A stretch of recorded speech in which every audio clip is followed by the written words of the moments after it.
Sexta-feira, quando o sol se despede, é hora de aconchego, de acender as velas, hora de casa cheirosa. A penumbra da tarde de sexta é hora de comida boa, de risada, de família perto, de música bonita.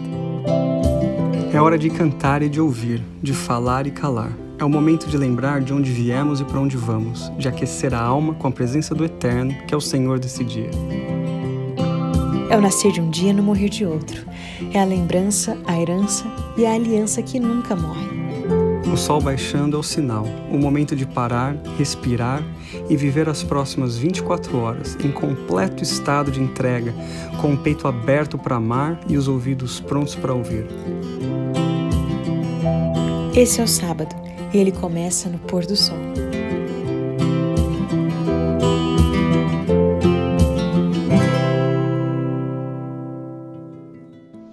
Feliz sábado, bem-vindos a mais um Pôr do Sol. Que bom que você está com a gente mais uma vez. A gente está indo para a terceira igreja do Apocalipse, a igreja de Pérgamo. Não sei se você já leu o livro do Apocalipse na sua vida. Não sei se você entende os símbolos e as coisas que são ditas em Apocalipse.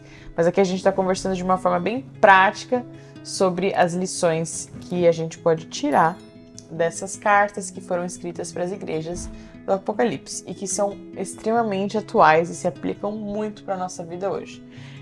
Eu estou aprendendo bastante também e é um conteúdo que parece assim, 7 igrejas do Apocalipse parece ser super teológico, mas eu falo isso no começo do programa, é bastante atual, tem tudo a ver com a nossa vida em comunidade, vida em igreja, várias situações que a igreja em si passa. Então eu aconselho você a ficar e toda semana voltar aqui até o fim dessa série com a gente. E depois também, né? Não só até o fim dessa série. Então, vamos começar lendo Apocalipse capítulo 2, versículo 12. Porque hoje a gente está conversando sobre a igreja de Pérgamo. Ao anjo da igreja em Pérgamo, escreva: essas são as palavras daquele que tem espada afiada de 2 gumes. Sei onde você vive, onde está o trono de Satanás. Contudo, você permanece fiel ao meu nome e não renunciou à sua fé em mim. Nem mesmo quando Antipas, minha fiel testemunha, foi morto nessa cidade onde Satanás habita. Versículo 14. No entanto, tenho contra você algumas coisas. Você tem aí pessoas que se apegam aos ensinos de Balaão, que ensinou Balaque a armar ciladas contra os israelitas, induzindo-os a comer alimentos sacrificados a ídolos e a praticar imoralidade sexual. De igual modo, você tem também os que se apegam aos ensinos dos nicolaítas. Segunda vez que eles são mencionados. Na primeira carta isso também foi mencionado. Portanto, arrependa-se, senão virei em breve até você e lutarei contra eles com a espada da minha boca. Aquele que tem ouvidos ouça o que o Espírito diz às igrejas. Ao vencedor darei do maná escondido. Também lhe darei uma pedra branca com um nome novo nela escrito, conhecido apenas por aquele que o recebe.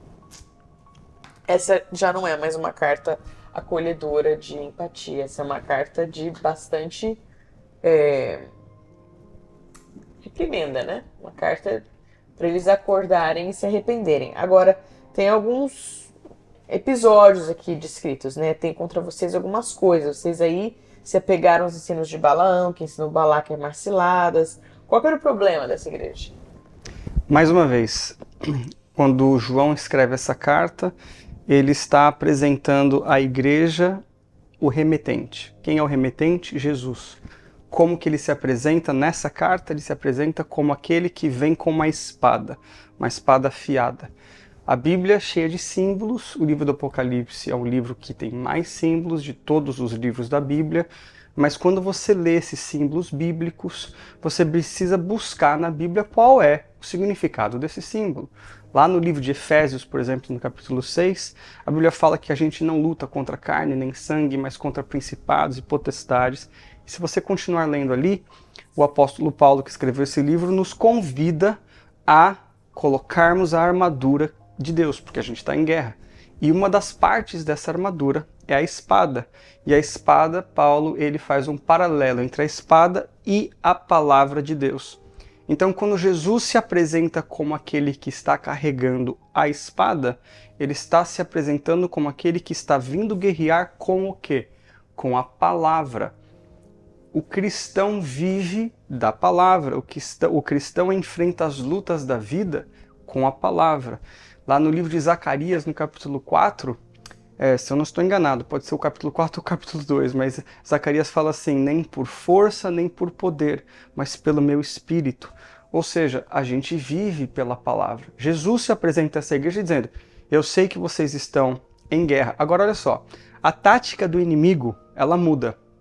A essa igreja de Pérgamo, que era uma igreja real, numa localização física real, com membros e tudo mais nessa cidade, ela não está sendo atacada por pessoas de fora.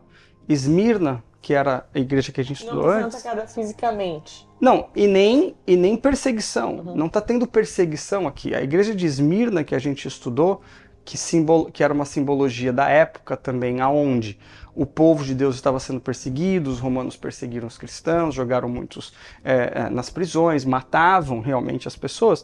Existia uma perseguição externa, existia uma perseguição física e externa. Agora Satanás, o inimigo de Deus, ele muda de tática. Ele não persegue de forma externa e nem mesmo persegue. Ele se infiltra. Aí ele vem com, por isso que você leu aí, Nicolaítas, aqueles que estavam ensinando os ensinos de Balaão, ou seja, Balaão, o profeta Balaão lá do Antigo Testamento. Exato. O que é a mensagem aqui? Naquele tempo, essa igreja estava sofrendo por falsos ensinos, de pessoas que estavam diluindo a mensagem, de pessoas que estavam dizendo o seguinte, cara, esse negócio de seguir assim, o assim diz o Senhor, não é para isso, nem é tanto.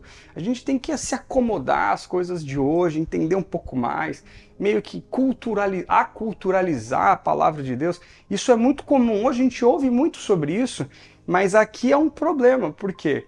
Porque o inimigo de Deus, quando ele não consegue perseguir, tirando a nossa fé, perseguindo, ele se infiltra, ele coloca mensagens erradas, ele começa a fazer com que a gente tenha uma mensagem que seja diluída, que seja uma mensagem que não é a pureza do evangelho. E aí esse é o problema. E como é que Jesus ele luta contra isso? Com a palavra. Ele mesmo sofreu perseguição de Satanás, mas a perseguição de Satanás contra Jesus foi contra a palavra de Deus. Lá no deserto da tentação, a Laura vai ler aqui agora, teve um embate entre o inimigo de Deus e Jesus. Como que Jesus lutou as guerras espirituais? Usando a palavra. Está em Mateus capítulo 4, desculpa. Começando no versículo 4.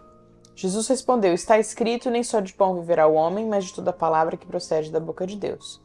Então o diabo levou a cidade santa, colocou-o na parte mais alta do templo e lhe disse, se és o filho de Deus, joga-te daqui para baixo. Pois está escrito, ele dará ordens aos seus anjos a seu respeito. Muita ousadia, né? Ainda usa a palavra de Deus. E com as mãos eles o segurarão, para que você não tropece em alguma pedra. Versículo 7, Jesus lhe respondeu, também está escrito, não ponha à prova o Senhor, o seu Deus. Depois o diabo o levou a um monte muito alto e mostrou-lhe todos os reinos do mundo e o seu esplendor. E disse-lhe, tudo isso te darei se te prostrares e me adorares. Jesus lhe disse, retire-se, Satanás, pois está escrito, adore o Senhor, o seu Deus, e só a ele preste culto. E aí o versículo 11, então o diabo deixou e os anjos vieram e o serviram. Então vitória na vida espiritual vem em você enfrentar as tentações e as dificuldades através da Bíblia. E você falou assim, cara, que é a ousadia de Satanás, né? Ele está usando a Bíblia para tentar Jesus.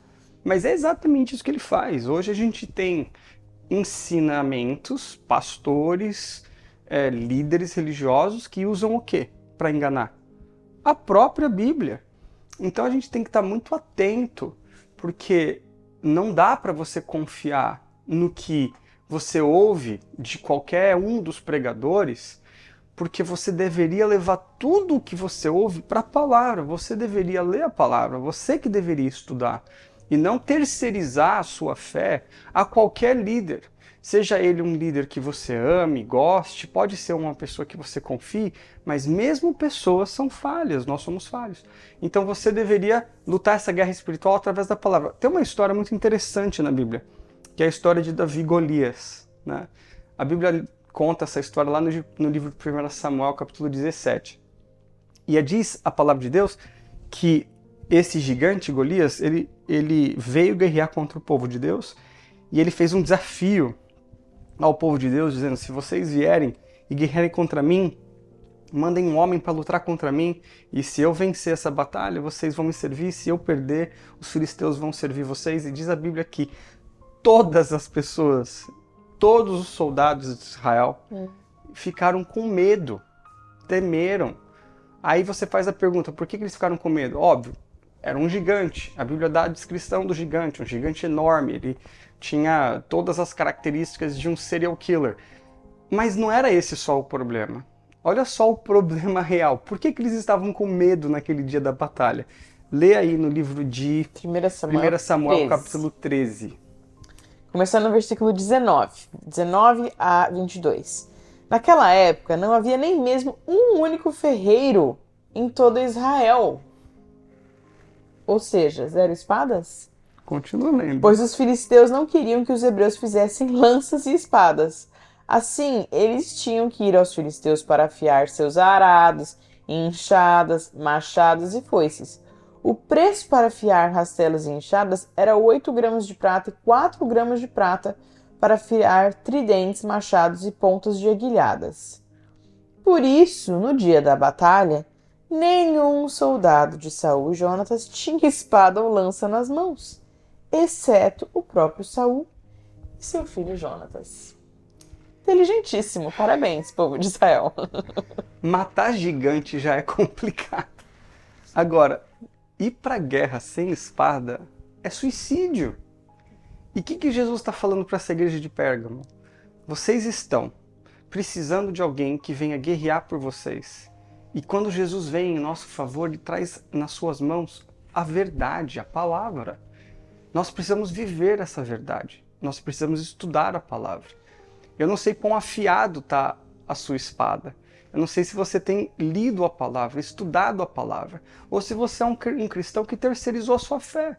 Tudo que você faz é ler mensagem de WhatsApp, videozinho de 1 minuto que um pastor tal manda para você. E essa é a sua vida espiritual. Você vai na igreja de 45 minutos no domingo, no sábado, e você fica ali, ouve aquele pastor pregar e acabou. Desculpa te falar isso, mas você vai entrar em problema sério na sua vida espiritual muito logo, se essa for a sua real condição. Mas Jesus, ele tem a solução. Ele diz: eu venho e eu venho com a palavra. Você precisa viver pela palavra, assim como ele viveu. E qual é a promessa final? Que para essas pessoas ele daria o quê? Uma pedrinha branca quando eles chegarem no céu, né? E essa pedrinha branca vai ter um novo nome.